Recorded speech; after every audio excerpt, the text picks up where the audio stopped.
hari ini.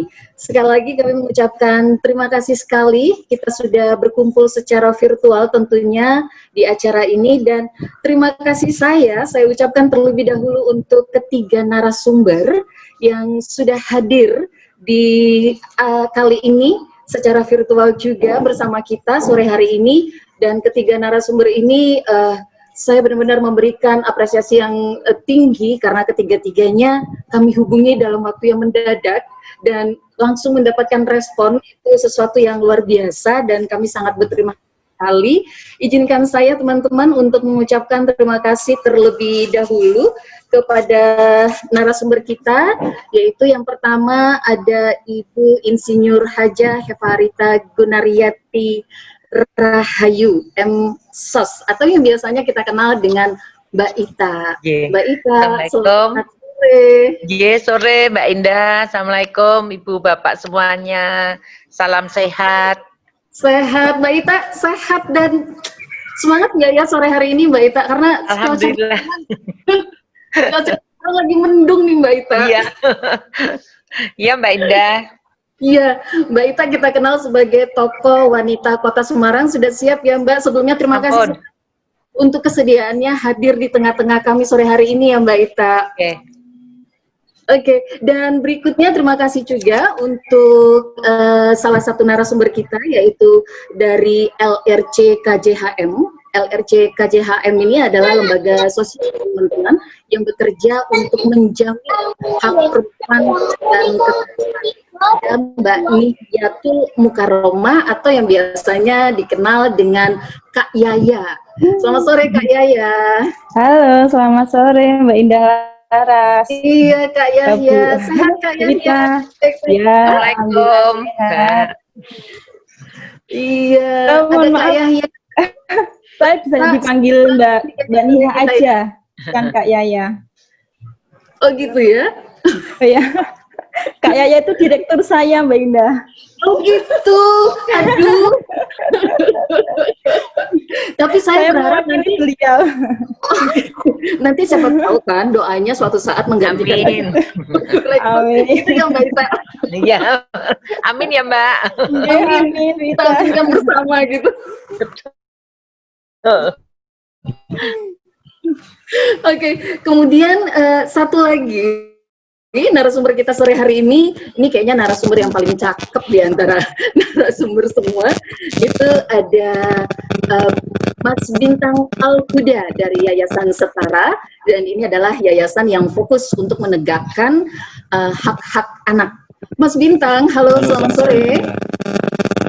Iya, Mas Bintang, suaranya agak kedengeran. Oke, ya? Sudah jelas? Iya. Oh gitu. Takutnya kalau suaranya terlalu keras, itu jadinya ini ya.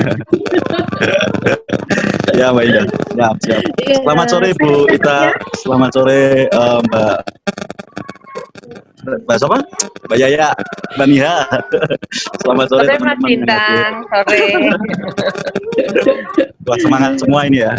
Amin. Iya, semangat, amin, Mas Bintang. Iya, Mbak Ita, terus Mbak Nia dan juga Mas Bintang. Sore ini talk show kita bikin sesimpel mungkin, sesantai mungkin ya Mbak Ita, agar teman-teman juga bisa menangkap hal-hal yang baik dari obrolan kita dengan topik yang kayaknya cukup berat ya sebenarnya. Kita berbicara tentang kekerasan terhadap perempuan dan juga anak, dan ini bukan topik yang ringan sebenarnya. Dan teman-teman, kita sudah mengenalkan tadi narasumber yang akan menemani kita nanti sampai pukul 14.30, dan salah satunya juga sampai 14, maksud saya sampai 16.30. Iya nih Mbak Ita. Agak grogi mundur waktu karena banyak teman-teman yang ternyata hadir pada sore hari ini tidak hanya dari Kota Semarang saja, tapi juga ada yang dari Sulawesi, Kalimantan, bahkan ada yang dari luar negeri juga. Ada yang dari Jambi tadi ya, Sumatera. Aduh, luar biasa sekali. Salah satu keuntungan kita bertemu virtual ini bisa kumpul semuanya ya. Ya, baik. Dan ya, semoga sinyal bersahabat karena di Semarang teman-teman ini cukup mendung. Semoga sampai 16.30 keadaan baik-baik saja dan sinyal kita lancar-lancar saja. Baiklah, kita langsung mulai saja acara talk show untuk sore hari ini. Seperti yang tadi sudah sempat saya singgung bahwa perempuan dan anak dan topik yang kita angkat pada sore hari ini memang bukan topik yang ringan, teman-teman. Ini topik yang sangat sensitif sekali dan juga sebenarnya topik ini merupakan PR besar tidak hanya di masa pandemi, tapi sebelum-sebelumnya juga masalah perempuan, anak dan juga kekerasan. Itu jadi PR yang belum selesai-selesai juga. Dan berbicara tentang perempuan dan anak ini seperti memang sepertinya rentan sekali menjadi korban terhadap tindakan kekerasan.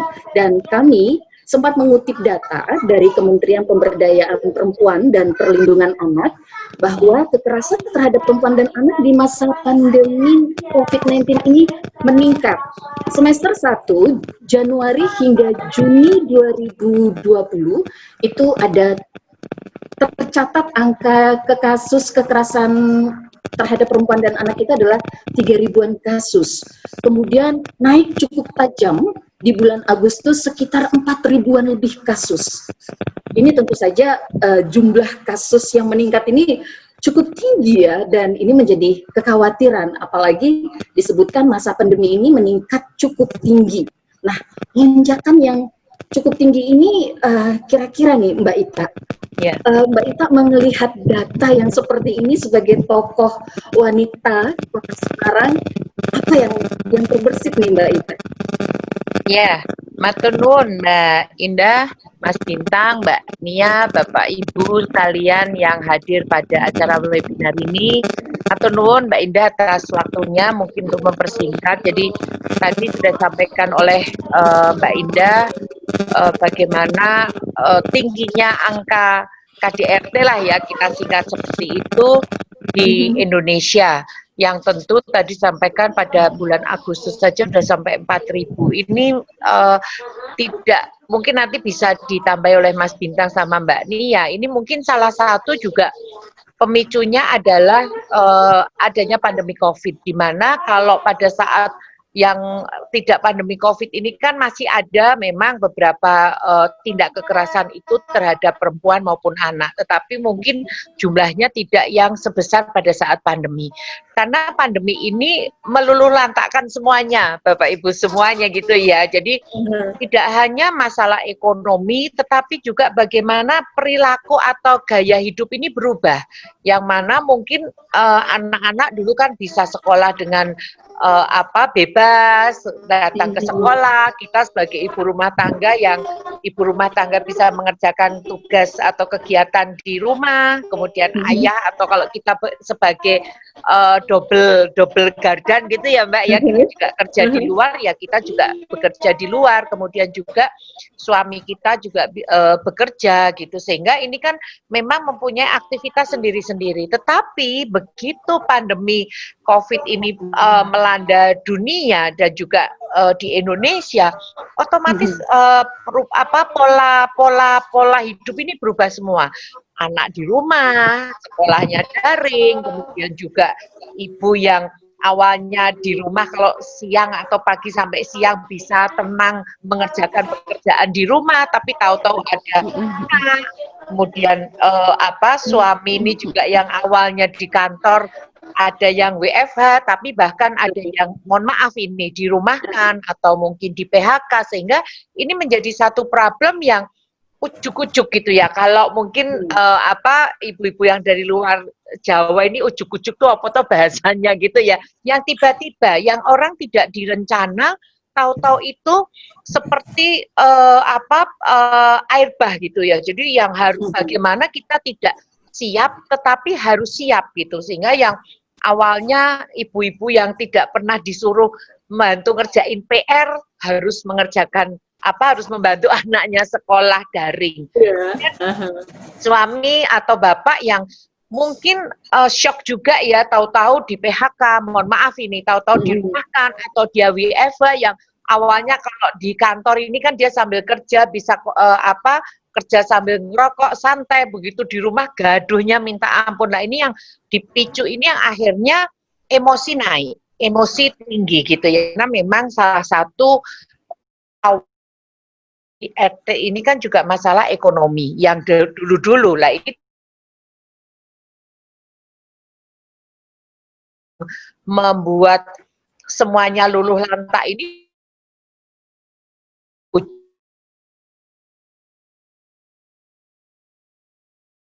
orang ibu tidak siap, bisa juga terus nanti melakukan kekerasan terhadap anak, atau juga bisa seorang suami yang mungkin juga udah pada saat itu juga putus asa karena tahu-tahu yang ini kan juga tidak melanda, mohon maaf, pekerja pabrik gitu ya, tetapi juga melanda level manajer, level mungkin pimpinan perusahaan yang mungkin ini kan juga pusing urusan gaji yang awalnya tinggi tahu-tahu nggak ada, padahal disusul mereka harus memenuhi kewajiban bermacam-macam lah gitu, sehingga ini yang berakibat akhirnya salah satu dampak dari ekonomi ini berakibat juga ujungnya di rumah tangga ini yang memang juga membuat khawatir kita semuanya, dan moga-moga ini juga bisa segera berakhir sehingga kehidupan ekonomi ini bisa bertahap untuk pulih kembali, anak-anak bisa sekolah lagi, anak-anak juga mungkin bosen juga kan di rumah gitu ya. Udah nanti belum nanti kuotanya itu itu juga habis gitu ya, tahu-tahu terus mau minta sama bapak ibunya nggak ada dana dan sebagainya.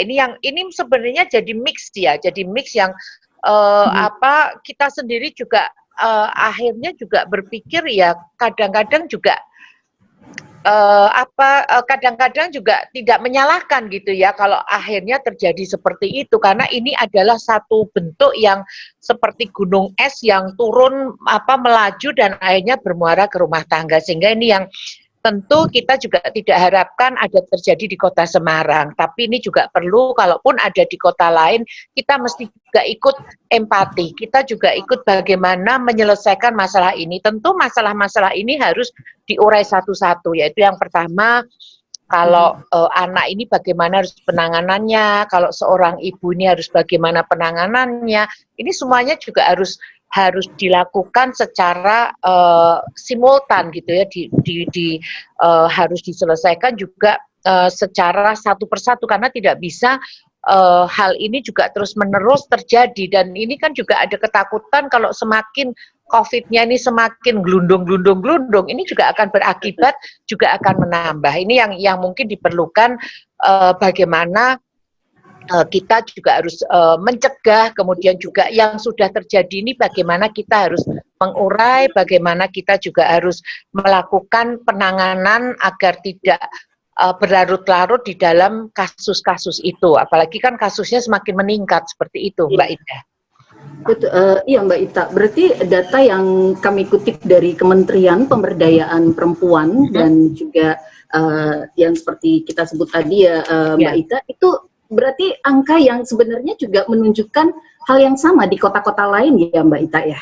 Seperti ya, misalnya kalau di Semarang sih alhamdulillah Mbak, ini kan saya ada data ya yang mungkin untuk di Kota Semarang, tapi nanti mungkin Mbak Nia atau mungkin Mas Bintang ya. Kalau kami data dari Dinas Pemberdayaan Perempuan dan Anak di Kota Semarang ini malah alhamdulillah turun Mbak. Jadi turun. Jadi yang awal tahun 2019 ini ada 71 kasus, tapi di Kota Semarang per semester pertama 2020 ini hanya 45 kasus KDRT, yang tentu kemudian ada 6 aduan kasus kekerasan yang kami ini kan punya, ada 2 ini yang terkait mengenai penanganan, karena alhamdulillah kalau di Kota Semarang ini kan ada unit-unit di dalam dinas ini, ada unit-unit yang untuk melakukan bagaimana handling ya, melakukan handling untuk kekerasan terhadap anak dan perempuan. Kalau yang di Dinas Pemberdayaan Perempuan ini kan ada PPT Seruni, yaitu yang melakukan bagaimana penanganan terhadap perempuan yang kena tindakan kekerasan. Betul. Kalau yang kemudian ini ada namanya Rumah Duta Revolusi Mental, ini sekarang lebih fokus kepada ke anak-anak gitu lah. Sekarang ini ada ya Mbak Ita ya. Betul. Jadi memang kita pisah biar nanti masing-masing masing-masing. Kalau terjadi satu problem ini, anak ada sendiri, perempuan ada sendiri, sehingga biar tidak saling overlap gitu ya Mbak. Jadi penanganannya bisa lebih tepat juga ya Mbak Ita ya. Betul. RDRM ini ada di bawah Dinas Pendidikan, kalau PPT Seruni ini ada di bawah Dinas Pemberdayaan Perempuan dan Perlindungan Anak. Kalau yang di RDRM ini ada hanya 6 kasus Mbak, jadi 6 kasus yang dilaporkan data dari Rumah Duta Revolusi Mental. Ini artinya karena pemerintah Kota Semarang ini pada saat terjadi COVID, ini langsung gerak cepat Mbak. Jadi langsung gerak cepat bagaimana pemerintah Kota Semarang pada saat awal ini Pak Hendy dan saya ini melakukan segera gerak cepat terkait mengenai yang pertama adalah mengenai kesehatan. Jadi kesehatan ini langsung gerak cepat, bagaimana pengadaan alat kesehatan, bagaimana menyiapkan rumah sakit di Kota Semarang. Kemudian yang kalah penting adalah jaring pengaman sosial. Jadi jaring pengaman sosial ini untuk mengatasi keluarga-keluarga yang terkena dampak. Jadi setiap masyarakat ini ada bantuan sembako, bantuan nanti sekolah dan sebagainya. Sehingga ini yang kita gerak cepat, alhamdulillah dampaknya pasti ada, tetapi tidak yang sampai seperti mungkin secara nasional gitu. Dan ini kita harapkan ini terus berlangsung karena memang di pemerintahan Pak Hendy dan saya ini benar-benar ada beberapa yang menjadi dasar pemenuhan hak dasar dari masyarakat ini terpenuhi, yaitu dari mulai pendidikan, kemudian kesehatan, yang tentu tadi begitu ada yang terkena dampak pandemi mengenai mungkin kebutuhan pangan dan sebagainya, ini langsung kita tangani gitu ya, ada lumbung kelurahan, sehingga ini diharapkan dengan ekonomi yang ya kita sih menyadari pasti turun gitu, tetapi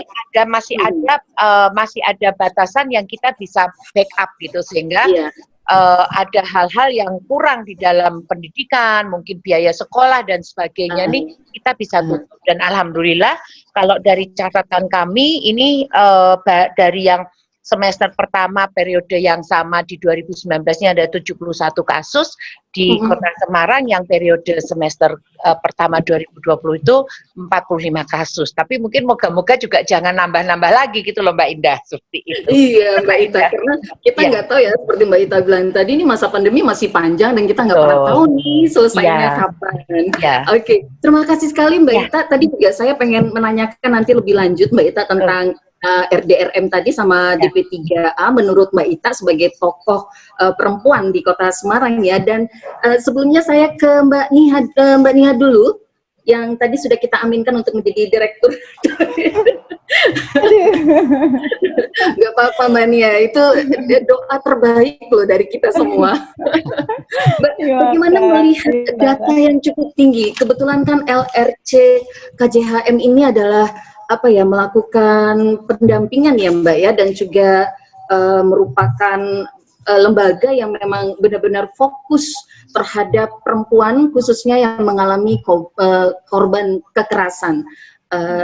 LRC KJHM melihat data ini bagaimana Mbak Niha, monggo. Terima kasih Mbak Laras. Tadi juga Bu Ita sudah banyak menyampaikan terkait data yang ada di Kota Semarang gitu ya, apalagi terkait dengan masa pandemi ini gitu. Nah sebenarnya juga kita melihat kekerasan terhadap perempuan di masa pandemi itu hampir sama seperti yang tadi disampaikan oleh Bu Ita gitu ya. Di awal-awal pandemi yang awalnya semua kegiatan bisa dilakukan secara langsung, secara offline gitu, tiba-tiba harus berganti ya, semua dilakukan secara online gitu. Nah ini juga yang ternyata kemarin kebetulan Komnas Perempuan juga bikin penelitian ya, bagaimana peran perempuan selama masa pandemi gitu. Nah dan ternyata juga sama beban yang dialami perempuan. Saya akan lebih melihat ke perempuan. Kalau Bu Ita tadi lebih luas ya, tidak hanya perempuan, tapi semuanya terdampak gitu. Nah, mungkin untuk perempuan gitu ya, yang dulu anaknya sekolah di sekolahan, kemudian dia harus sekolah daring di rumah gitu kan, yang ibunya juga harus dampingin anaknya ketika belajar daring gitu. Dan ini juga akhirnya menjadi beban yang dampaknya sangat luar biasa gitu, numpuk ya. Selain dia harus mengerjakan pekerjaan domestiknya gitu, nah dia harus menjadi guru juga gitu. Yang kadang kalau kita lihat itu juga berdampak pada kondisi psikologisnya dia gitu. Nah kemudian belum lagi ditambah karena semua orang kemudian di rumah gitu ya, ada ayah, anak, semuanya di rumah, itu kan juga ketika pembagian peran domestik itu tidak dikerjakan dengan baik, semua akan numpuk ke ibu saja gitu kan. Misalnya pekerjaan rumah, memasak, mengasuh anak, kemudian mendampingi anak belajar, itu akan numpuk di perempuan gitu. Berbeda ketika memang semua sadar bahwa ini bisa dibagi perannya gitu kan, akan beda gitu kan ininya. Nah, itu yang kemudian ternyata selama pandemi ini perempuan itu mengalami beban ganda ya, beban double burden gitu dalam rumah tangga. Nah, kemudian selain itu kalau kita kembali kepada kekerasan terhadap perempuan, sebenarnya kami LRC Kajian itu justru lebih banyak mendapatkan pengaduan kasus kekerasan seksual gitu yang dialami perempuan, dan ini metodenya juga berganti secara online gitu. Kalau dulu sebelum masa pandemi itu kan kekerasan seksual langsung dilakukan pelaku kepada korban. Kalau ini mereka melalui media online, atau kalau teman-teman jaringan bilangnya itu kekerasan berbasis gender online gitu.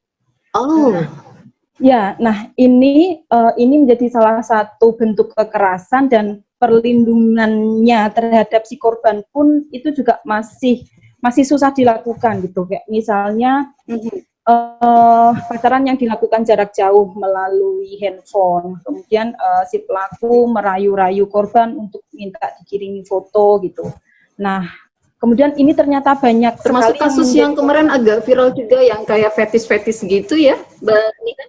Iya, itu juga ternyata banyak sekali. Nah, kalau kami memang kebetulan wilayah dampingan kami itu di Jawa Tengah gitu kan. Nah, jadi di beberapa kabupaten kota itu hampir banyak kasus yang dialami perempuan itu KBGO, kekerasan berbasis gender online gitu. Nah, dia dipaksa untuk mengirimkan foto, kalau tidak video call kayak gitu. Itu yang paling banyak. Dan kemudian ketika korbannya menyadari bahwa ternyata ini salah satu bentuk dari kekerasan, dan dia ingin kemudian dia ingin mendapatkan pemulihan, mendapatkan bahwa saya itu butuh didampingin untuk saat menjadi korban ini gitu. Nah, mereka kemudian mengadu, dan beberapa ada yang bisa proses hukum gitu, artinya bisa dilaporkan ke kepolisian ketika memang masuk dalam unsur-unsur ITE gitu kan, asusila kayak gitu, itu bisa. Tapi kemudian ketika tidak masuk unsur ITE, padahal itu sangat mengganggu sekali ya, kayak misalnya jadi pelaku itu bikin akun atas nama kita gitu kan, atas nama si korban. Tapi kemudian dia posting foto-foto mungkin nggak yang vulgar banget, tapi foto-foto yang membuat nggak nyaman, terus tulisan-tulisan nggak nyaman. Nah, itu kan juga akhirnya susah untuk untuk ditindaklanjuti ya dalam ranah hukum. Iya, betul banget itu. Dan tapi kekerasan maaf Mbak Niha, tapi kekerasan yang berbasis gender online ini selama pandemi memang semakin meningkat atau sama saja atau gimana? Semakin meningkat ya. Iya, Oh, semakin oke. meningkat Karena dari mungkin sebelumnya. keterbatasan ruang tadi ya, yang seperti Mbak Nia Iya. bilang tadi ya, keterbatasan kalau dulu mungkin dilakukan secara offline, tapi karena pandemi memaksakan orang semua berubah gaya hidup dan style yang mulai ke online, dan termasuk juga kasus kekerasan seksual yang paling banyak itu beralih menjadi kekerasan berbasis gender online gitu ya. Iya. Oke.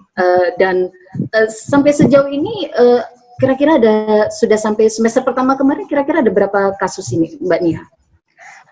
Kalau di tahun 2020 ini kita menerima kasus sekitar 80-an, nggak sampai 100 lah. 80-an untuk Jawa Tengah. Untuk Jawa Tengah, ya. Jawa Tengah. Yep. Oke, baik, terima kasih Mbak Nia. Sekarang kita ke Mas Bintang. Mas Bintang, masih di situ ya, Mas? Halo Kak, alhamdulillah Mas.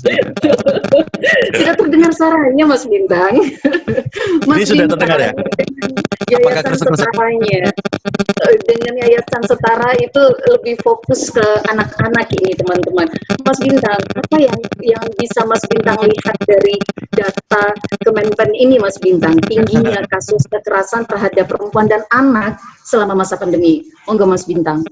Ya, terima kasih Mbak Indah. Apakah suara saya terdengar, Mbak Indah? Wah, jelas sekali Mas Jelas, ya? Bintang. Masih merdu suaranya. Ya, selamat sore Bapak Ibu.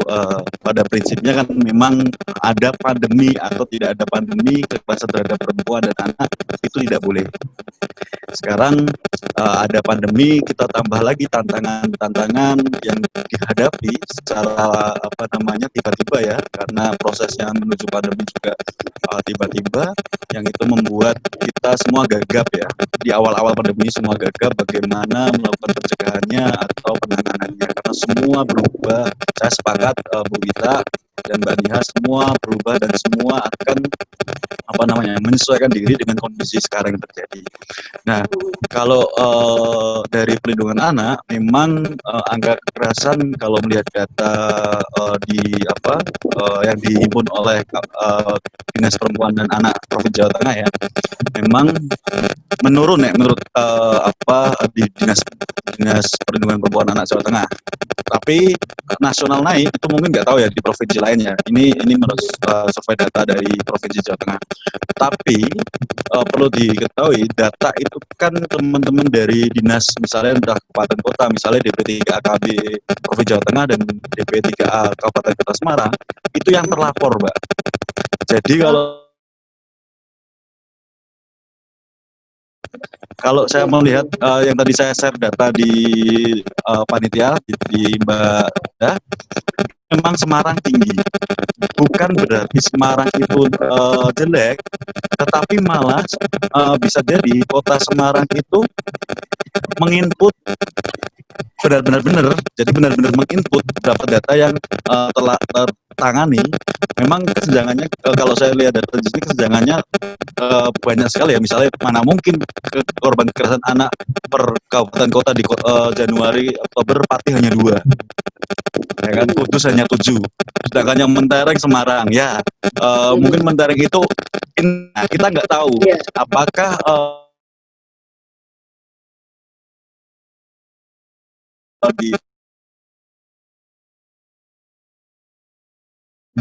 nah, ini apakah yang di data nasional itu prinsip data itu kita dulu, tetapi ada pandemi. Nah, ada di Mama kayak rapat iki loh. Ya, tantangannya dari pandemi, misalnya kaitannya tadi ya pasti ekonomi jelas, karena orang tua yang keluar WFH atau dirumahkan itu juga pasti mengaruhi. Cuman dibalik itu, dibalik persoalan ekonomi ya, saya mencoba untuk mengambil apa sih sebetulnya akar persoalan. Banyaknya kekerasan terhadap perempuan dan anak, karena ekonomi pasti akan berulang lagi. Nanti suatu saat kita akan krisis moneter, nanti masuk lagi banyak lagi data naik, nanti ada kondisi apa selain pernikahan. Nah ternyata kalau setelah ditelusuri itu kita misalnya ada pasangan muda dan mengasuh anak itu ketika dia sudah punya, itu catatannya belajar rumah tangga gimana, memahami sosok istri bagaimana, itu ketika dia sudah baru akad nikah. Nah, kalau menurut saya persoalannya bukan di ekonomi, tapi bagaimana nilai seorang manusia memandang bahwa kekerasan itu salah. Dari mana? Nah saya kemarin saya ke Purworejo itu ada pendidikan pranikah yang itu nggak sekali tok, nggak abal-abal tok. Jadi pendidikan pranikah itu dilakukan oleh KUA itu sampai ke menilai bagaimana tindakan pasangan cowok ke ceweknya, terus kasih pengertian bagaimana kalau nanti punya anak, yang itu bisa menekan.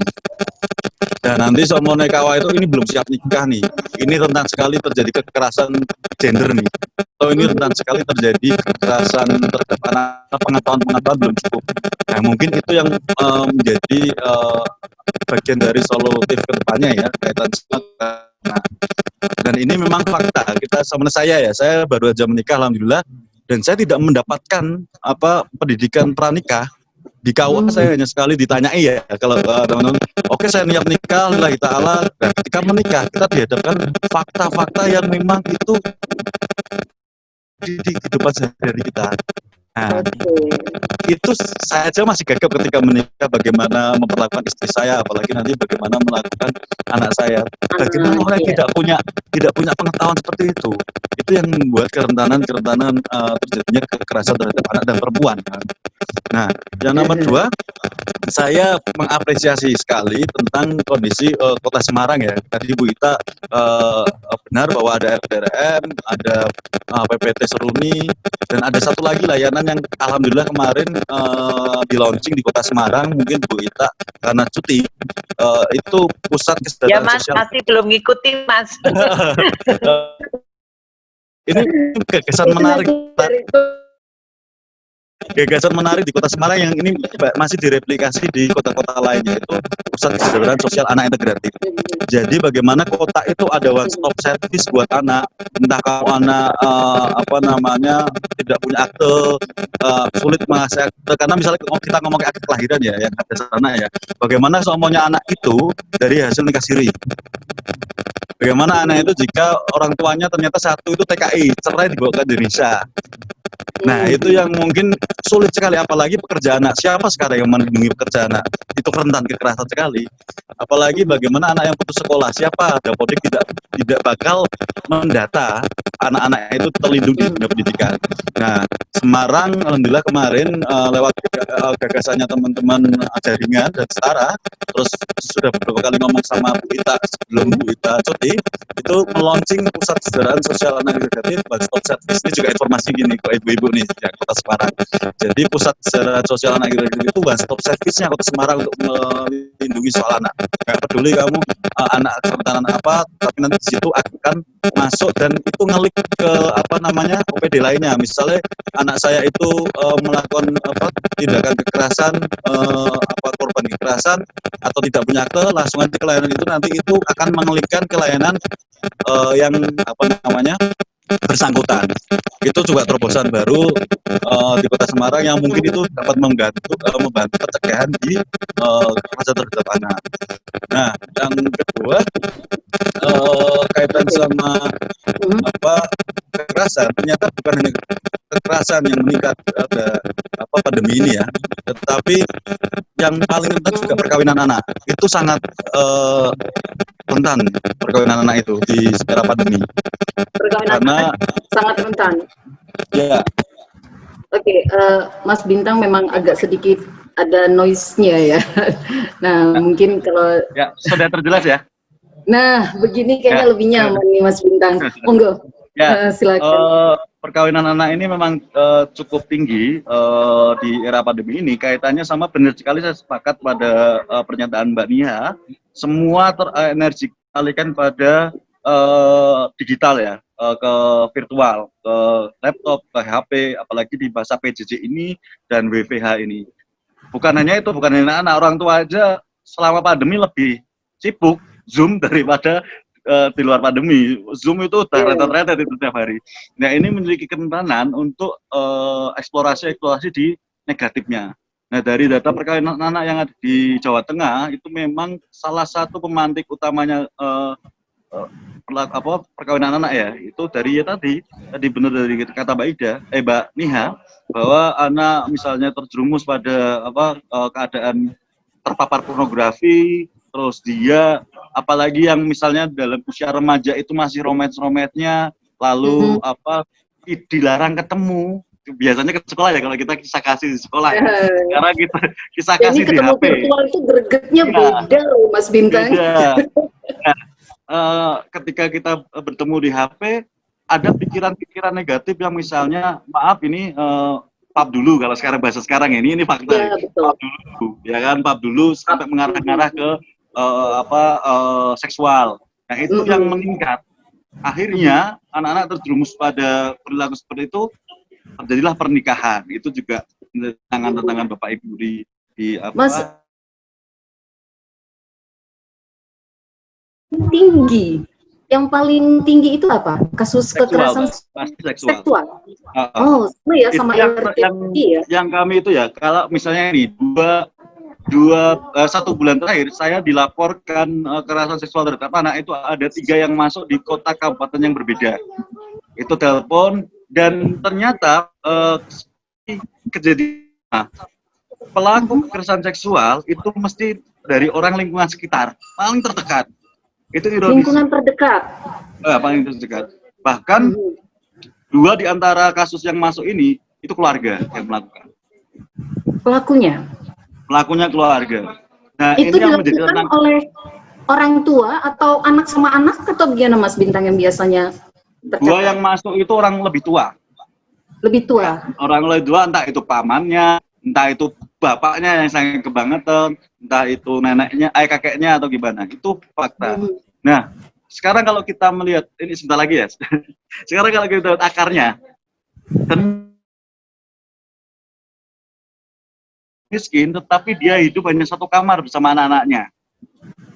Ketika WFH ya, itu juga menjadi kerentanan. Misalnya orang tua semuanya dirumahkan, anaknya sekolah akhirnya dirumahkan.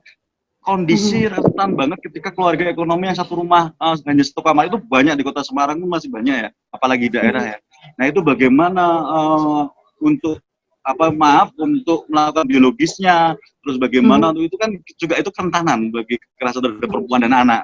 Nah itu yang menjadi tantangan besar buat kita semua. Itu Mbak Indah. Oke. Menarik ini, kalau misalnya saya coba menarik benang merahnya, tadi Mbak Ita berbicara tentang angka di Semarang yang tidak begitu tinggi untuk kasus kekerasan, justru turun tadi ya, menurut Mbak Ita, karena salah satu sisinya adalah langsung upaya-upaya pemulihan ekonomi ya, ibaratnya ada bantuan dari pemerintah, barangkali itu bisa membantu walaupun tidak banyak, tapi hal-hal yang cepat tanggap dilakukan oleh pemerintahan kota itu ternyata cukup berperan. Kemudian dari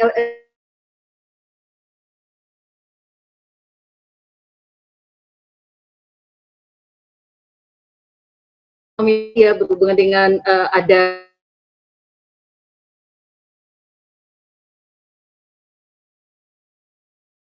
ekonomi nih yang menjadi banyaknya atau tingginya angka kekerasan seksual kalau untuk anak-anak ya teman-teman. Dan ini Mbak, kalau dari kami bukan ekonomi Mbak. Ekonomi adalah itu faktor, tetapi yang paling fundamental menurut pandangan saya, yang paling fundamental adalah pengetahuan tentang pengasuh anak atau berkeluarga. Itu yang paling Yang tadi Mas Bintang awal nanya itu kayak gagap ya, orang tua itu penyebabnya adalah ya seperti banyak orang tua yang gagap ini berkumpul bersama keluarga di masa pandemi dan ditambah dengan faktor ekonomi gitu ya. Mas Bintang? Ya, Oke, siap. Oke, jadi masih ada benang merahnya soal ekonomi. Nah, saya kembali ke Mbak Niha dulu. Kalau misalnya kita melihat perempuan dan anak nih Mbak Niha, dari apa yang tadi sudah disampaikan oleh Mbak Ita, kemudian Mas Bintang dan Mbak Niha sendiri, ini masa pandemi kita yang masih panjang ini, kalau menurut Mbak Niha, kenapa harus perempuan dan kenapa anak? Kenapa ya kasus ini selalu kok perempuan, selalu kok anak yang menjadi kelompok yang paling sering disasar gitu loh, paling seringnya menjadi korban. Mbak Niha punya ini nggak, punya pendapat tentang hal ini? Kenapa terhadap perempuan itu tinggi sekali gitu? Yep. Oke, baik Mbak Indah. Sebenarnya sih kalau kita melihat kenapa perempuan dan anak itu yang paling rentan ya.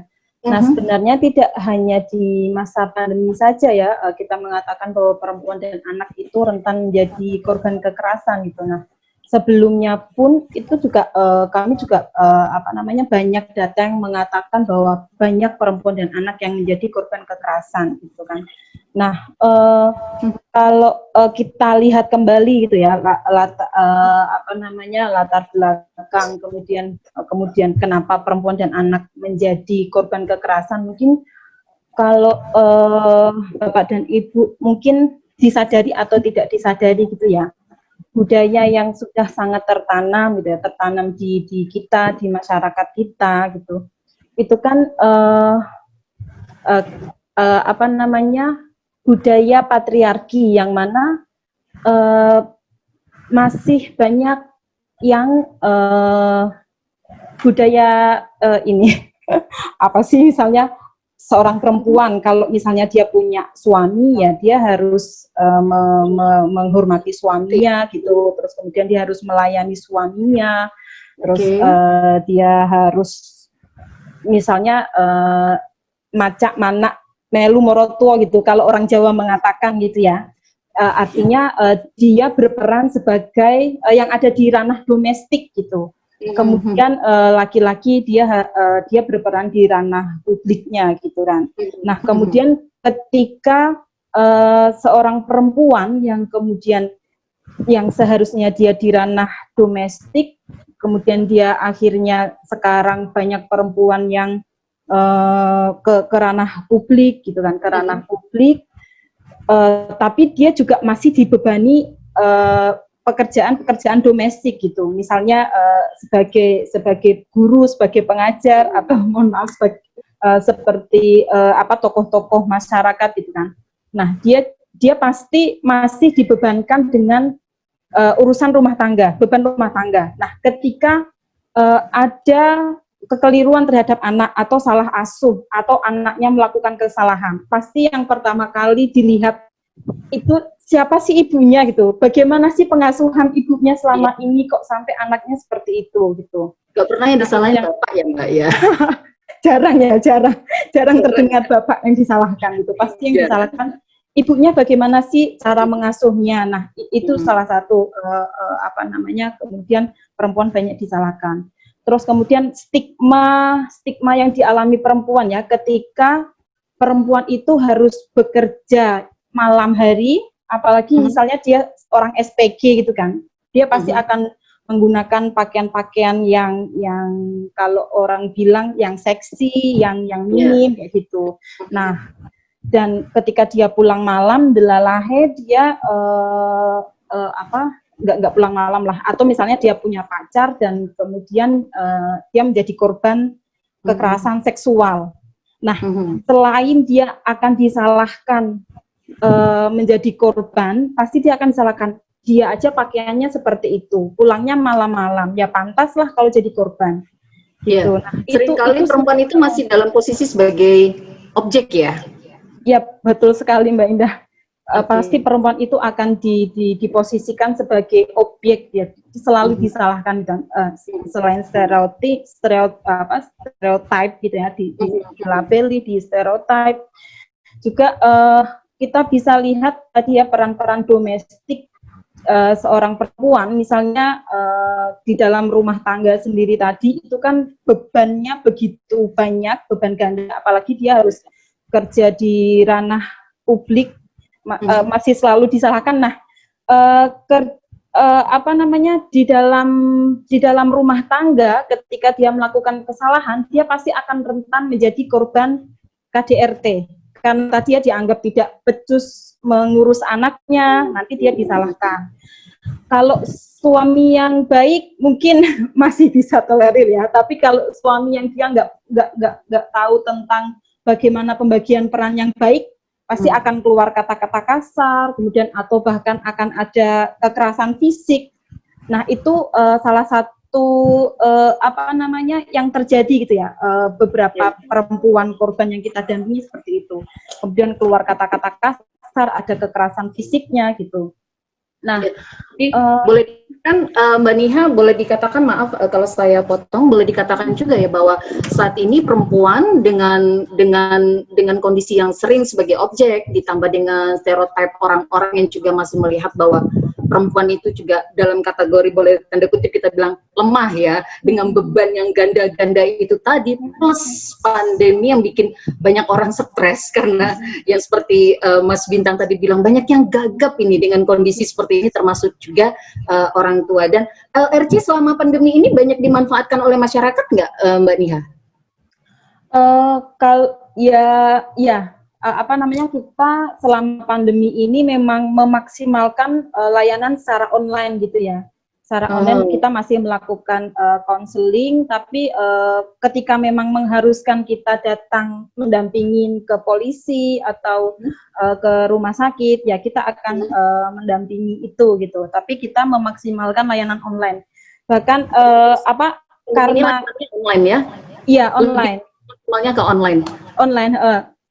Tapi memang ada beberapa korban karena kita layanannya online. Yaudah Mbak, saya nunggu sampai selesai pandemi, nanti mau mengadu karena pengen didampingi untuk proses perceraian gitu, karena ya mengalami KDRT dan sudah tidak bisa dipertahankan lagi gitu kan. Dan dia nunggu, yaudah nanti saya tunggu sampai selesai pandemi dan pada itu ada pandeminya kapan gitu.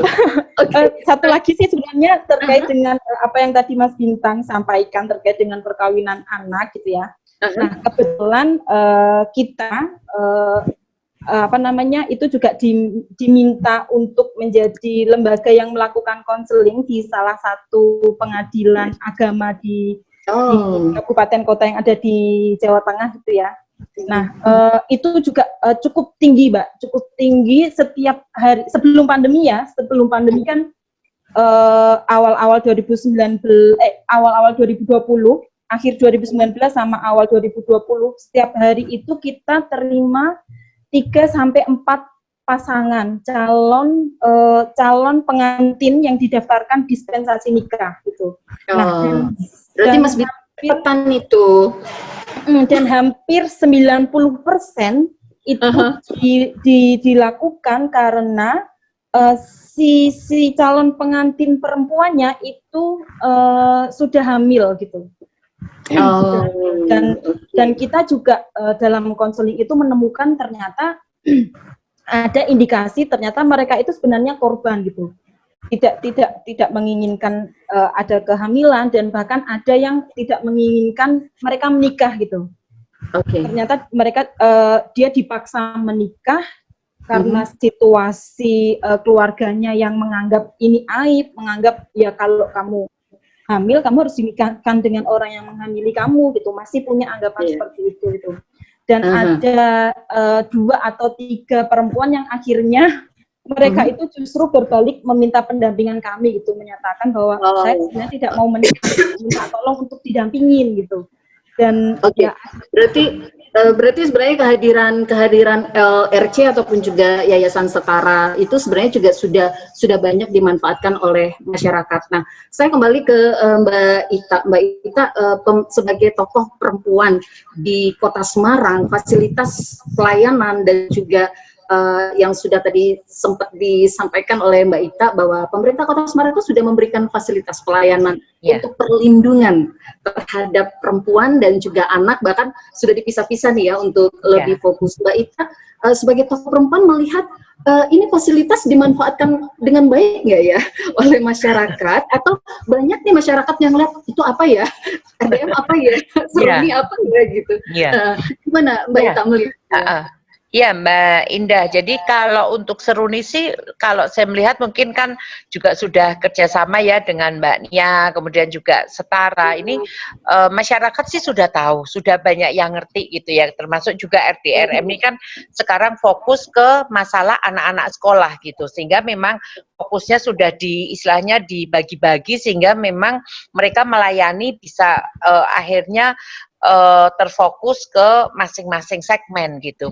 Tetapi memang ini yang mungkin budaya yang mesti harus lebih dibukakan kepada mereka. Kadang-kadang mereka ini malu gitu ya. Mungkin Mbak Nia sama Mas Bintang juga tahu bahwa kadang-kadang justru mungkin dia tidak lapor sendiri, tapi mungkin dari tetangganya atau mungkin dari siapa gitu, sehingga ini yang diperlukan bagaimana mereka ini bisa bicara, bisa segera bisa diselesaikan. Tadi mungkin yang contoh seperti pelecehan seksual dari orang terdekat ini kan juga sebenarnya kaitan juga dengan ekonomi. Bagaimana rumah ini, saya memang juga melihat Mbak, karena kan setiap hari waktu COVID ini kan saya tiap hari gitu ya berbagi sama Pak Hendi, masuk ke rumah-rumah ini, bahkan ada kalau tadi Mas Bintang menyampaikan satu rumah dihuni mungkin 5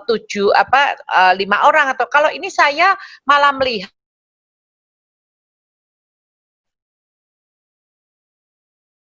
seperti itu ya. Kembali sebenarnya juga ada kaitan, ada benang merahnya gitu ya, antara pelecehan seksual gitu dengan namanya kondisi masalah ekonomi, sehingga memang ini juga harus diselesaikan Mbak Indah. Jadi tidak hanya kita hanya fokus, kalau mungkin memang di Setara, kemudian Mbak Nia dari LJHAM ini memang lebih fokus menyelesaikan sudah terjadi gitu ya pencegahan. Tapi kalau kami di pemerintah Kota Semarang ini justru dari dasarnya. Tadi memang ada kedepannya kita juga akan membuat namanya atau lebih penguatan karakter gitu ya untuk anak-anak gitu. Selama ini kan mungkin kayak pelajaran budi pekerti segala macam ini kan sudah hilang Mbak di kita gitu ya. Jadi bagaimana juga tadi masalah pendidikan seksual dan sebagainya, ini kan kadang-kadang kayak orang bicara mengenai pendidikan seksual ini kan malah malu gitu ya, jadi semacam hal yang mungkin tabu. Tapi sekarang ini kan tidak bisa, karena kadang-kadang anak-anak ini nggak ngerti kan, mereka itu baru sadar diperlakukan, mungkin tadi Mas Bintang menyampaikan, mungkin kakeknya atau pamannya, karena di saat sekarang mungkin orang tuanya tidak bisa menjelaskan, ini loh, ini apa gitu lah. Di sekolah ini mestinya juga akan diperlukan, sehingga memang ini harus ada satu rangkaian dari hulu ke hilir. Jadi kalau dari pemerintah kota ini pastinya harus memikirkan pondasinya, bagaimana penyediaan atau pemenuhan hak dasar, kemudian nanti pendidikan karakter, kemudian juga pelayanan. Nah ini nanti dengan teman-teman Setara, teman-teman KJHAM ini kan juga untuk bersama-sama menyaring kalau mungkin mereka di pemerintah di RDRM atau di Seruni mereka malu gitu kan. Kadang-kadang kalau teman-teman Setara ini kan dapatnya ini kan juga dari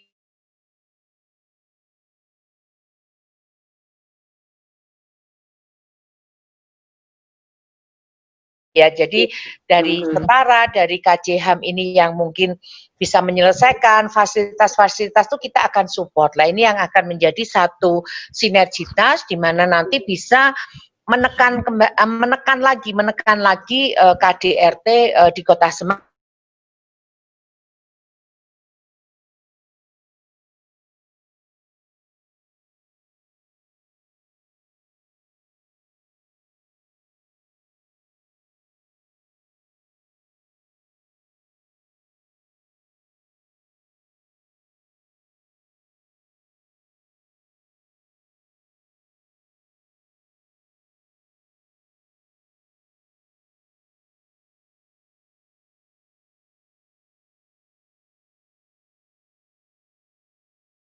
KDRT atau mungkin kekerasan seksual itu kan juga tidak hanya di dalam satu rumah tangga, tapi juga bisa di anak-anak di luar rumah tangga juga gitu, sehingga ini yang harus menjadi satu sinergitas antara stakeholder, kemudian juga NGO dan semua partner agar kekerasan KDRT ini bisa semakin turun dan semakin turun. Itu Mbak Indah.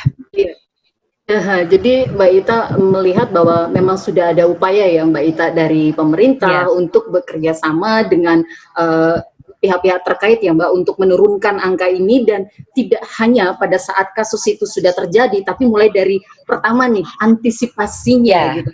Sebelum kasus ini terjadi. Pencegahannya juga sudah Mbak, mulai nih Mbak. Pencegahannya betul sekali Mbak Ita. Dan tanpa terasa ya sudah 1 jam. Ngobrol-ngobrol masih ada 30 menit untuk teman-teman yang ingin bertanya. Sambil menunggu pertanyaan dari teman-teman, nanti saya akan buka. Kami juga menerima beberapa pertanyaan dari kolom ini ya, kolom komentar. Ini sudah banyak sekali nih Mbak Ita, Mas Bintang dan juga Mbak Niha. Saya coba langsung saja ke pertanyaan begitu, Mbak Ita, nggak apa-apa ya? Mas Bintang, oke? Boleh Mbak, boleh. Boleh ya.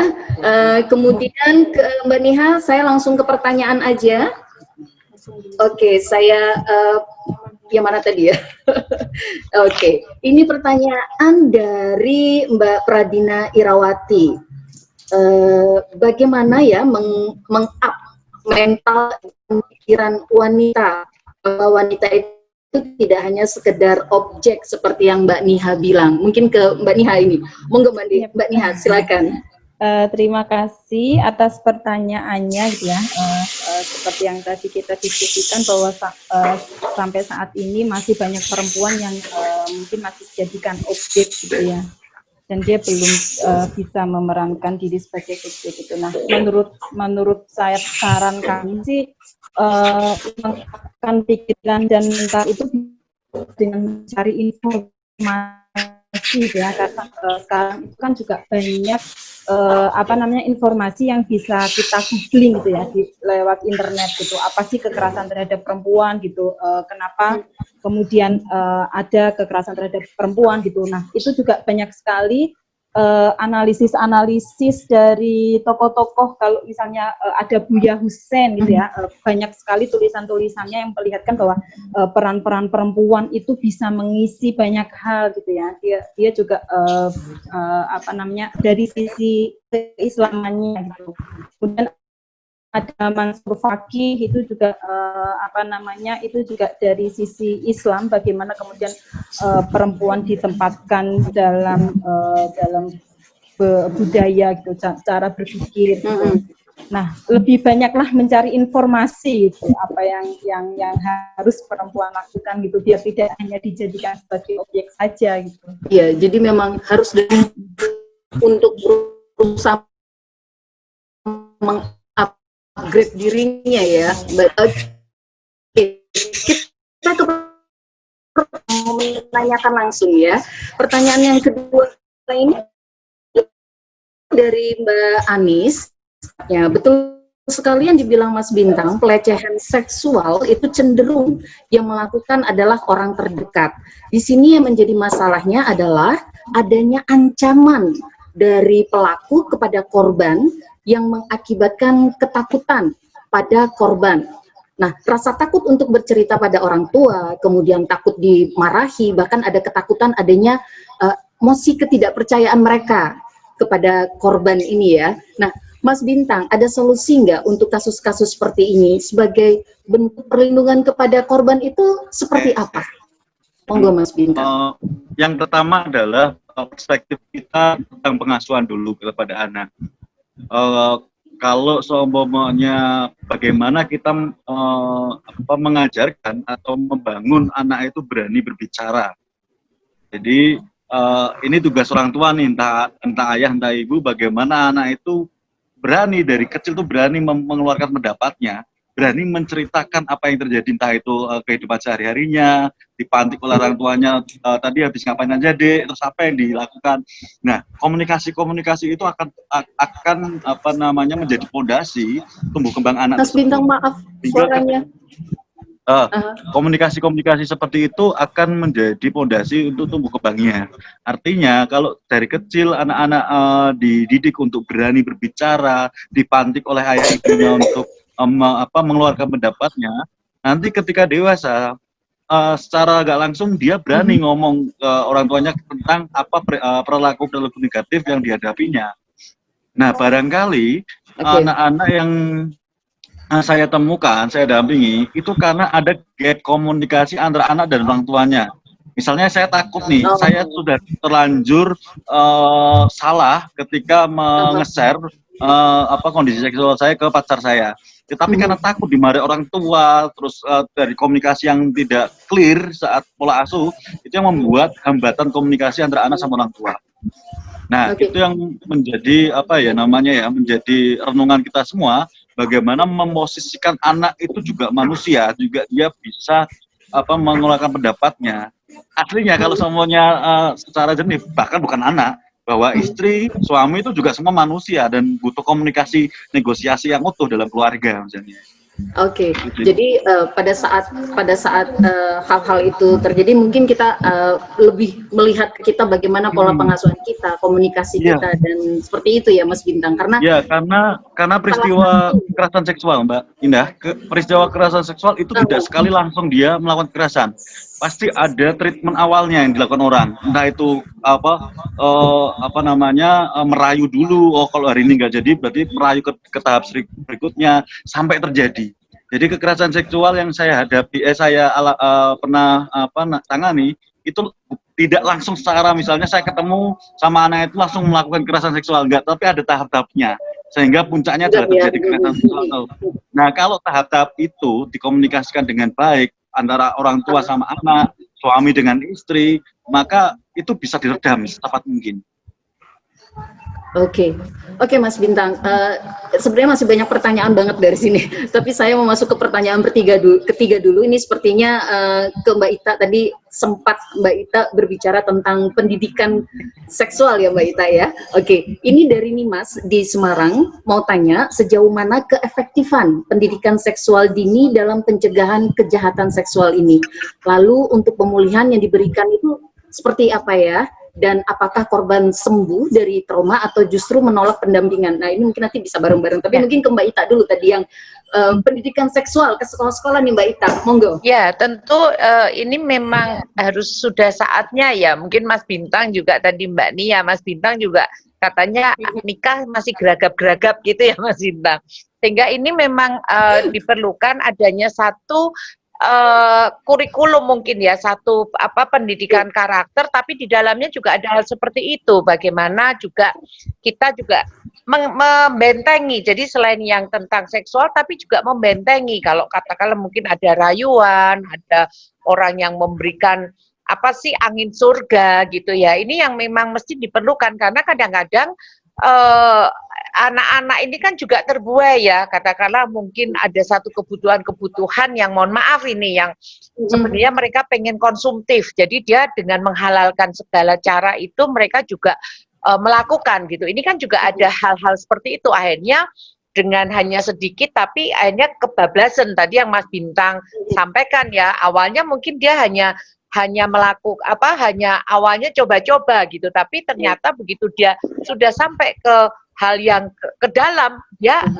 akhirnya kan menolak, tapi ini sudah terlanjur. Nah, seperti itu yang memang harus bagaimana pendidikan karakter juga ini harus dimasukkan. Jadi tidak hanya seksologi saja, tapi bagaimana juga mental kita, mental anak-anak itu. Kemudian juga apakah tadi kalau saya melihat kan pasti trauma juga trauma, sehingga kalau ada bahasan-bahasan mengenai mungkin penanganan di setara seperti apa, di kajian seperti apa, tapi tentunya di Kota Semarang kan ada namanya Seruni, dan itu biasanya nanti juga bersama-sama akan ditangani gitu ya. Kalaupun mungkin sampai ini masuk ke kriminal juga pasti nanti masuk ke kepolisian, sehingga memang harus ada keterbukaan semua bagaimana anak itu diketahui. Lah ini yang mungkin juga sebagai orang tua kita juga harus tahu kebiasaan-kebiasaan anak. Ini kan kadang-kadang kenapa terjadi trauma karena sebenarnya dia memendam.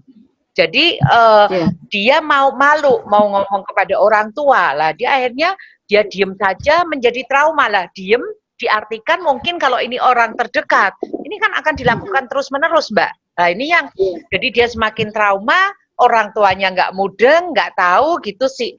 Yang pelaku ini juga berpikirnya itu anaknya diem, oh berarti mau gitu ya. Nah, padahal sebenarnya anak ini nggak mau, tapi dia tuh bingung mau ngomong seperti apa lah.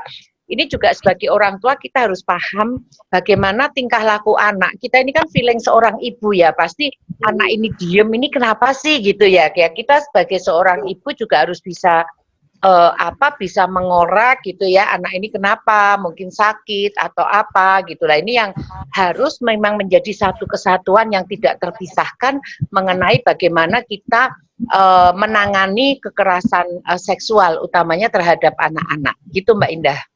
Iya, saya setuju banget Mbak Ita bahwa apa yang disampaikan Mas Bintang juga bahwa ternyata ini berhubungan dengan kesiapan orang tua juga ya Mbak Ita, tidak hanya soal anak. Dan kebetulan Ibu Profesional Semarang itu punya satu kegiatan klik, salah satunya adalah kita mengenalkan fitrah seksualitas kepada anak-anak, khususnya ke anak SD. Dan kami cukup kaget Bu, pada saat kami masuk ke sana, anak-anak tuh banyak yang tidak tahu bahayanya. Tidak tahu bahaya pada saat mereka misalnya lawan jenis memegang bagian-bagian pribadi dari temannya gitu. Nah, pengetahuan-pengetahuan ini memang tidak banyak sekolah-sekolah yang memberikan nih Mbak Ita. Mas Bin pengen nanya sejauh mana pendampingan Yayasan Setara untuk anak-anak yang mengalami korban kekerasan seksual, Mas Bintang? Ya, tentu kalau kerja-kerja NGO itu kan hanya membantu, setidaknya adalah kewajiban untuk melindungi dan negara warganya adalah negara.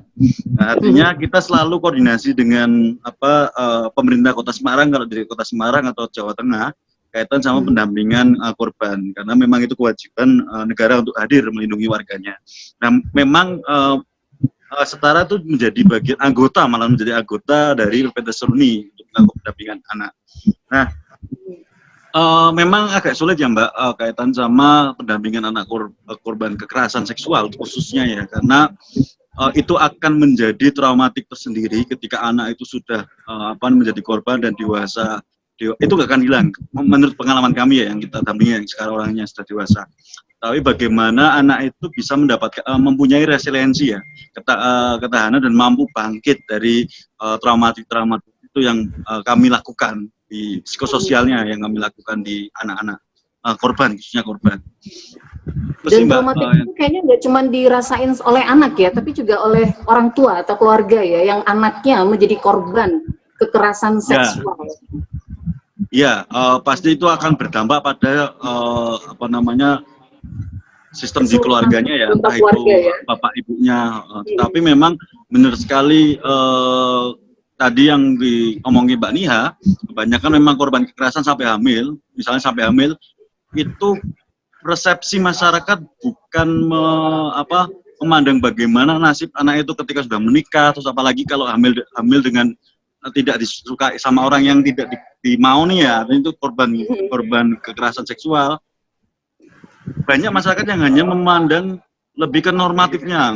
Aku keluargaku sih mending nikah ke saja daripada keluarganya menahan malu. Padahal belum tentu anak itu atau perempuan itu setuju dengan dasar moralitas, dengan dasar sosial seperti itu. Mau nggak mau anak itu akhirnya menikah dengan orang yang tidak dimau nih, dan akhirnya apa? Dia akan menjadikan korban berulang kedua kalinya setelah menikah. Itu yang paling sakit dan itu yang paling sulit menurut saya untuk penanganan korban kekerasan seksual. Iya, ini untuk teman-teman yang hadir di sini, saya buka kesempatan yang ingin bertanya langsung, boleh menggunakan fasilitas raise hand ya. Monggo silakan. Ada yang ingin bertanya? Boleh saya? Ya, Ibu. Oh silakan, Ibu Matriana ya. Ibu Matriana, monggo silakan. Oke. Dan juga Mbak Niha, ada Ibu Matriana. Ibu Matriana, posisi di mana Ibu?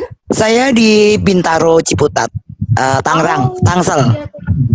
Hujan nggak di Jakarta? Kebetulan udah selesai sih hujannya, tapi saya warga Semarang yang tinggal di saya asli Semarang, ibu saya masih di Telogosari. Oh gitu. Oke, saya menarik sekali saya diundang masuk ke webinar ini oleh Mbak Pradina. Dan kebetulan saya kalau saya menyebut saya sebagai korban KDRT kayaknya kok melas banget ya gitu. Enggak. Itu sudah masa lalu. Tetapi yang perlu saya garis bawahi untuk berbagi kepada panjenengan semua yang ada di sini. Ketika saya jadi korban KDRT itu adalah ketika saya tidak menghargai diri saya sendiri. Itu usia berapa kalau saya boleh tahu, Ibu? Sebetulnya saya mengalami KDRT itu sejak perkawinan saya berusia 2 tahun. Oke. Dari usia 2 tahun sampai 23 tahun. Sampai saya punya anak 3. Luar biasa kan? Benar, ada stigma-stigma atau semacam doktrin yang diturunkan oleh orang yang lebih tua dari kita. Saya tidak bisa bilang itu orang tua karena orang tua saya tidak begitu. Bahwa perempuan itu harus bekti, wedok kuwi, istri kuwi kudu bekti karo suami, kudu manut, kudu dan selain. Saya tidak menerima itu, tapi saya belajar. Belajar itu dari ketidakbenaran. Karena KDRT itu sebetulnya tidak berlaku pada perempuan saja, kepada laki-laki pun terjadi. Bapak saya menerima KDRT itu dari ibu saya. Ketika beliau hanya seorang pengangguran dan ibu saya adalah tulang punggung, pada saat itu seorang perempuan yang super power mampu untuk memaki laki-laki itu, mampu untuk mengata-ngatai laki-laki itu. Verbal, itu menyakitkan. Itu KDRT, saya tidak tahu. Lalu kemudian ketika saya masuk di usia perkawinan, saya adalah seorang aktivis, saya cukup populer, saya cukup pintar dan sebagainya. Lalu tiba-tiba saya disposisikan sebagai istri yang hanya ngurusi suami dan anak. Tidak boleh bekerja. Dan saya menerima itu. Dan pada saat itu tanpa saya sadari, saya sudah mulai tidak menghargai diri saya sendiri. Saya catat, saya tidak menghargai diri saya sendiri. Bahwa saya pantas untuk dihargai, bahwa saya itu pantas, saya masih cantik, saya masih cukup menarik, saya bla bla bla bla, itu tidak ada semua. Itu hilang. Kenapa bisa hilang? Kondisi. Ketika saya diposisikan sebagai seorang istri yang tidak boleh terbatas uang belanja saya hanya cukup untuk makan sehari-hari, kebutuhan yang ekstra saya tidak mampu. Otomatis saya kan nggak mungkin bisa bergaul dengan teman-teman saya dong. 1-2 kali nunut mulia sama temen oke. Tapi kalau 3-4 kali ya malu lah. Mending ora. Wis mundur wae neng omah. Loh, ini real. Dan penghargaan itu tidak ada pada diri saya. Saya tidak pernah diplot untuk berpenghasilan karena tidak boleh. Kondisi itu terjadi. Dan saya tidak pernah tahu bahwa verbal itu jauh lebih jahat daripada hantaman di muka, hantaman di punggung misalnya. Itu verbal itu menjatuhkan seluruh mentalitas orang perempuan. Itu terjadi pada saya. Kowe meh dadi apa nek ucul suka aku mau diara aku langsung oh iya aku ra iso apa-apa. Nah, itu tertanam ya. Betul. Makanya yang harus kita betul-betul saya mengatakan saya sangat-sangat urgent dengan KDRT. Kenapa? Perempuan harus pintar. Perempuan harus tahu bahwa dia dilindungi hukum. Perempuan harus tahu, perempuan harus diberi edukasi bahwa dia makhluk berharga sama berharganya dengan laki-laki. Itu catatan. Kalau kita bicara soal ekonomi, tidak akan ada yang pernah bercita-cita jadi wong kere, Mbak. Tidak ada yang bercita-cita untuk hidup dengan kesusahan, tidak ada. Tidak ada yang kepengen mengduwe kamar siji tok gitu misalnya gitu.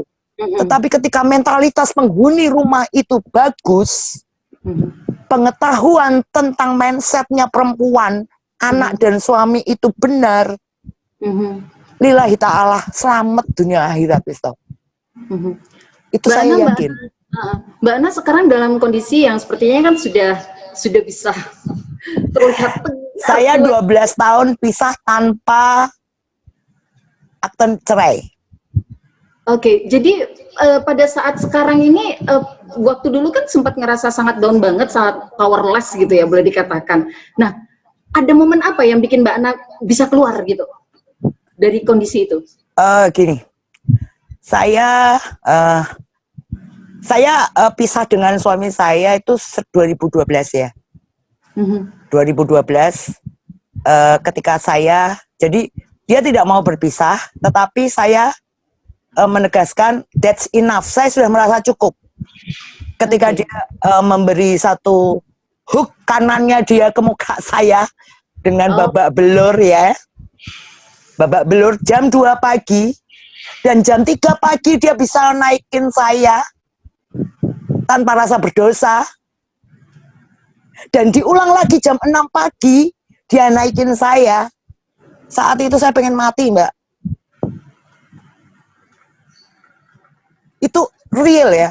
Saya merasa dari rasa yang tadinya saya menjadi manusia yang aku nggak terima diginiin. Saya nggak mau seperti ini terus. Tapi ketika saya diperlakukan seperti itu, pada saat itu saya bertanya pada Tuhan, mungkin saya memang pantas diperlakukan seperti ini. Gila nggak? Dan saya pengen mati. Tapi pada 2 hari kemudian, teman saya yang tidak pernah berhubungan dengan saya, teman SMA saya, tiba-tiba nelpon saya dan merasa sesuatu, something terjadi. Itu bukan sahabat saya, orang lain. Pada saat itu saya cerita, begini keadaan saya. Pada saat itu 1 hari full, dia setiap jam nelpon saya. Kamu jangan mati ya, Nah. Kamu bebek saja ya. Kamu lagi ngapain? Dia selalu takut bahwa saya melakukan hal yang, padahal memang benar saya udah pengen mati waktu itu gitu. Ya, nah, mungkin pada waktu itu yang terbaik pilihannya ya Mbak Ana ya. Karena saya merasa pantas. Saya tidak, down-nya kan saya tidak bisa menghargai diri saya sendiri. Ya kan? Lalu kemudian saya diperlakukan seperti itu, terbayang dong seperti apa hancurnya saya gitu. Dan yang luar biasa, ini satu catatan lagi. Kenapa saya mengatakan edukasi itu penting? Itu baik bagi perempuan, suami maupun anak. Karena peristiwa itu ada anak saya yang paling gede. Pada saat anak saya selesai acara penjotosan itu tadi, dia ada, kemudian dia nanya ke saya, Mama gimana? Aku nggak apa-apa. Mama mau apa? Tolong bawa aku untuk visum. Jam 2 pagi itu. Apa jawaban anak saya? Itu yang bikin saya tambah hancur. Mama mikir, gimana perasaan saya dan adik-adik saya kalau papa masuk penjara. Gila nggak? I'm alone waktu itu. Saya perempuan sendirian yang dihancurkan muka saya seperti itu sampai mau dibunuh. Dan anak saya tidak ada pembelaan. That is education itu penting, Mbak. Menanamkan bahwa kalian harus menghargai ibu kalian, kalian juga harus menghargai istri kalian, kalian juga menghormati suami kalian. Itu penting, nggak cuma sekedar mengomongan. Loh, itu pembentukan, bener, sumpah. Betul. Iya. Iya, Mbak. Jadi kalau saya terpuruk dan sampai hari ini saya bangun, itu baru 4 tahun. Yang membuat saya bangun adalah cuma satu. Saya ingin bisa naik pesawat bayar sendiri, Mbak. Mungkin buat orang lain terdengar sederhana ya, Mbak Ana ya. Tapi itu jadi sangat luar biasa pada saat bisa merealisasikannya ya. Betul sekali. Gitu. Itu hanya semacam share ya untuk membagi kepada panjenengan semua bahwa it's real, dan saya mohon sekali untuk bapak-bapak dan ibu-ibu yang berkiprah di dunia yang urgent ya tentang KDRT, kekerasan kepada anak dan wanita ini, please beri pengetahuan kepada para perempuan itu bahwa perempuan itu berharga sama berharganya sama laki-laki. Sumpah. Itu saja Mbak. Mbak Ana, terima kasih sekali. Terima kasih. Iya, terima kasih sekali untuk sharingnya, dan saya senang sekali melihat Mbak Ana sekarang kelihatannya segar, sudah terlihat lebih bahagia ya. Untung kita bertemu dalam kondisi kondisi yang sudah baik ya Mbak Ana ya. Dan ini mungkin juga hal yang paling banyak ditemui sama teman-teman di LRC Kajaham juga ya mungkin ya Mbak Niha, dan juga mungkin Mas Bintang berbicara tentang anak tadi yang Mbak Nana bilang bahwa anak saya sendiri tidak membela saya. Kemudian tadi Mbak Ita juga sempat bilang kita tidak hanya berbicara tentang pendidikan seksual, tapi juga berbicara tentang pendidikan karakter yang ternyata sangat penting banget, bahwa anak harus punya karakter yang baik, bagaimana dia menghargai perempuan, bagaimana dia menghadapi hidup. Nah, teman-teman, ini ada satu lagi sharing yang kita akan menyampaikan sendiri ya. Oke, untuk Mbak Asanti barangkali ini sudah menunggu juga. Mungkin silakan Mbak Asanti. Boleh? Langsung saja Mbak Asanti. Ya. Dengar Ibu suara saya? Iya, dengar Mbak Asanti. Mbak Asanti Wijaya ya. Ya. Oke, posisi sekarang di mana Mbak Asanti? Oh, ini ketika itu anak saya yang nomor 3 itu dulu. Kelas 3 SD. Ini Mbak Asanti di mana ini? Di Semarang, Jakarta? Semarang. Di Semarang.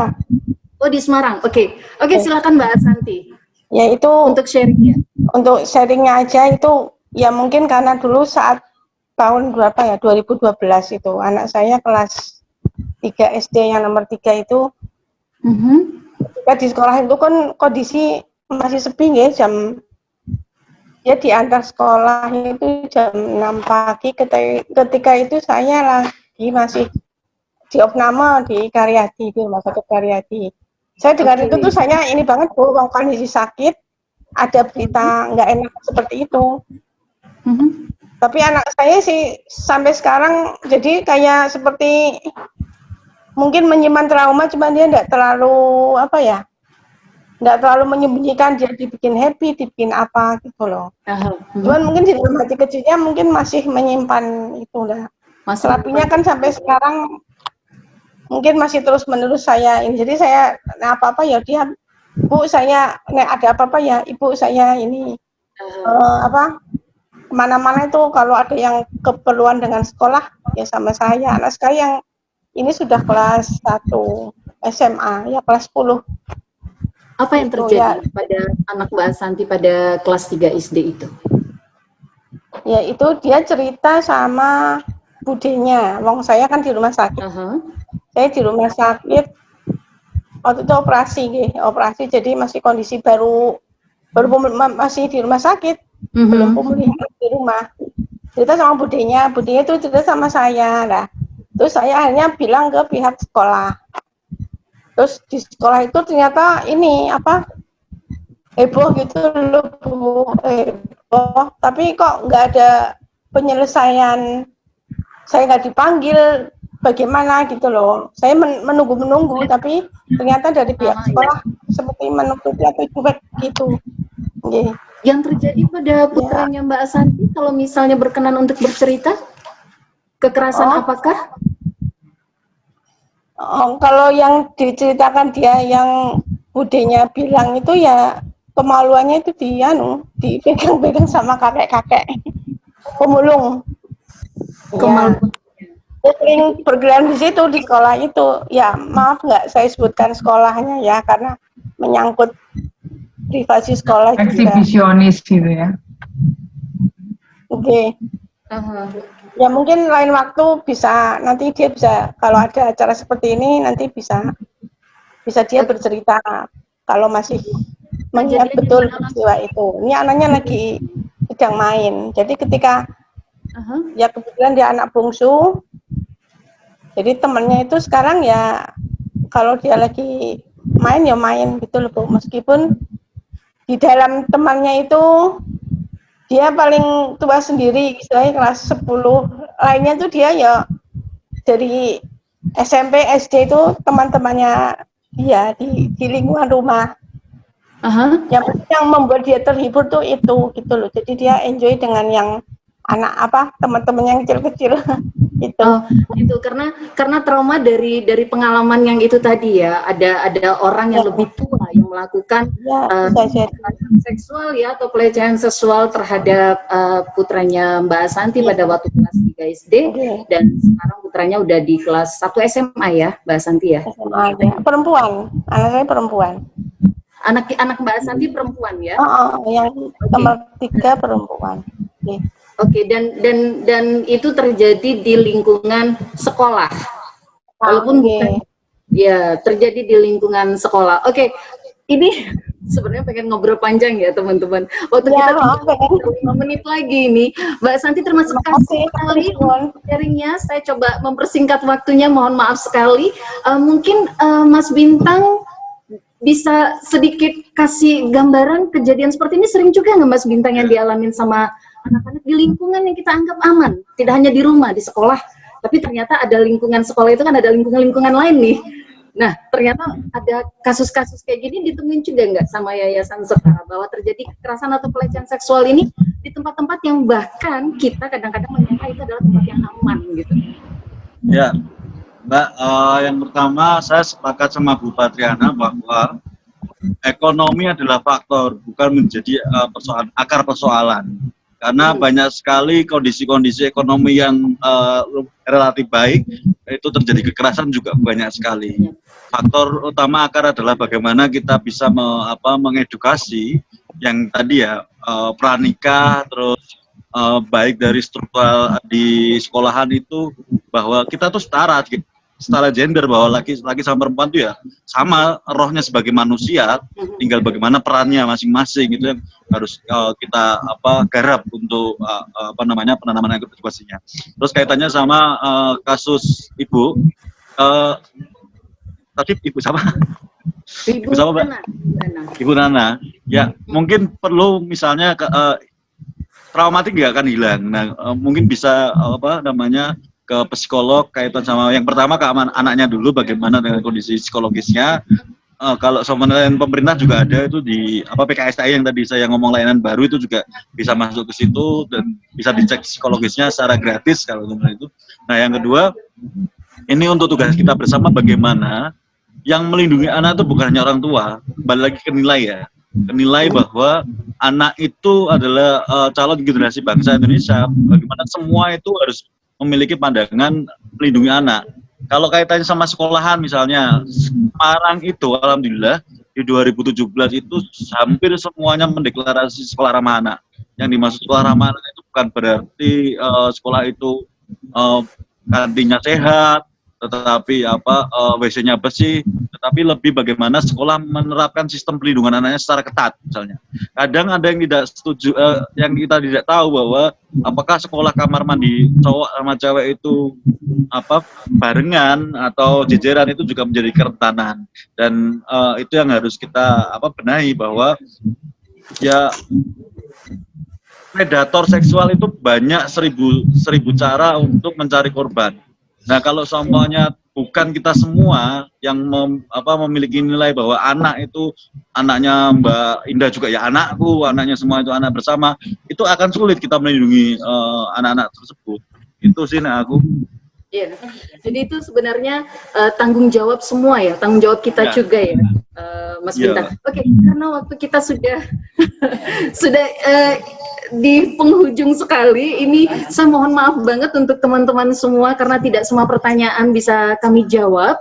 Dan untuk yang di menit-menit terakhir ini, mungkin Mbak Ita bisa closing statement-nya untuk teman-teman yang hadir pada sore hari ini di Klik Serial Talk. Ya.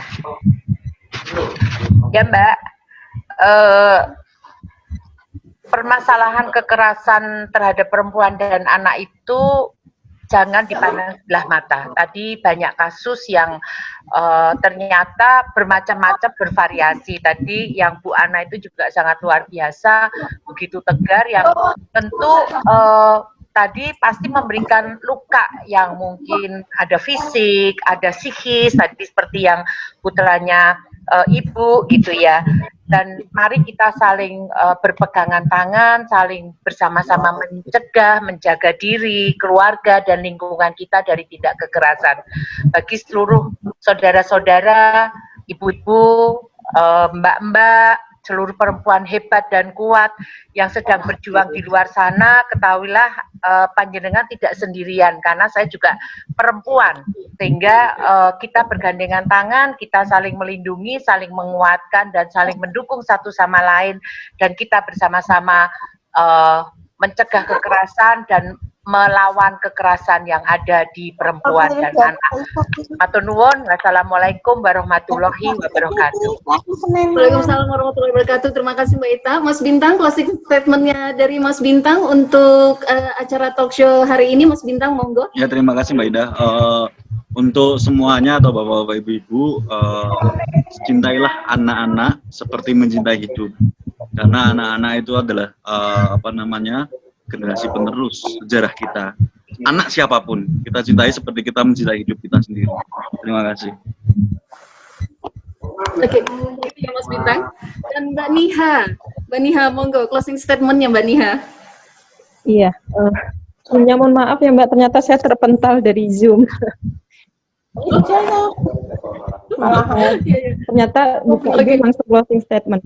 Nah, panjang lebar terkait dengan kekerasan terhadap perempuan, tadi sudah banyak disampaikan. Ternyata ini butuh peran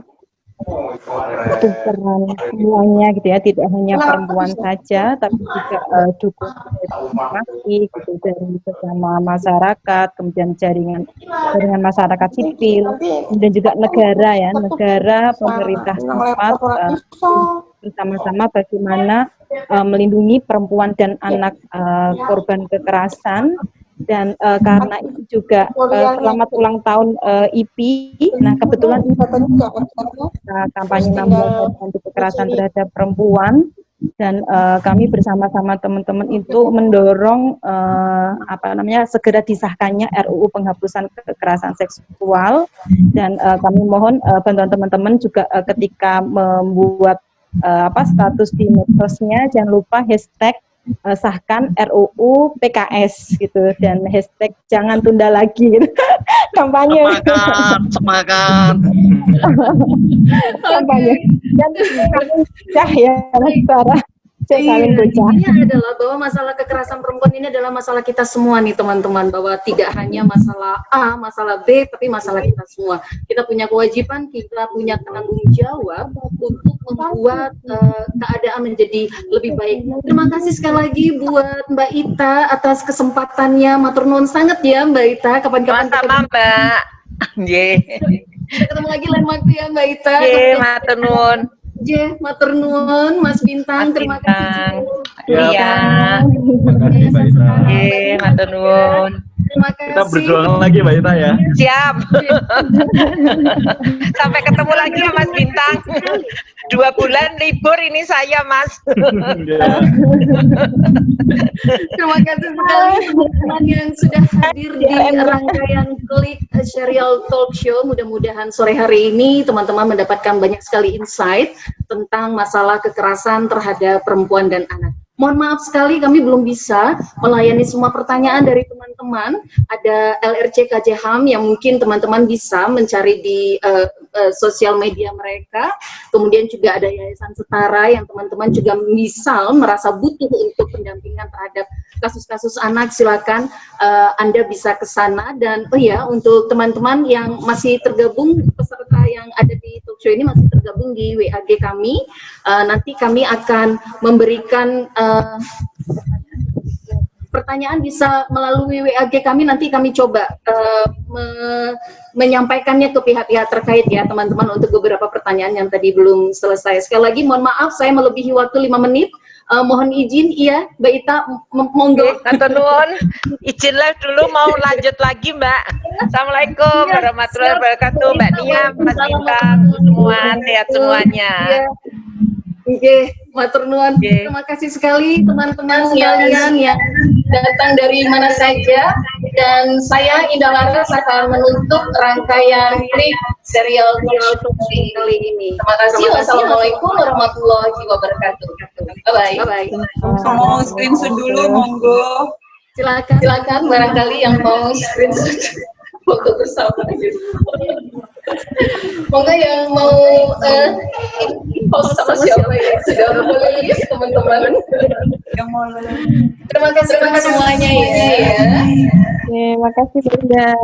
Terima kasih teman-teman. Sampai jumpa lagi teman-teman semua. Salam semangat. Assalamualaikum. Terima kasih Mbak Ibu.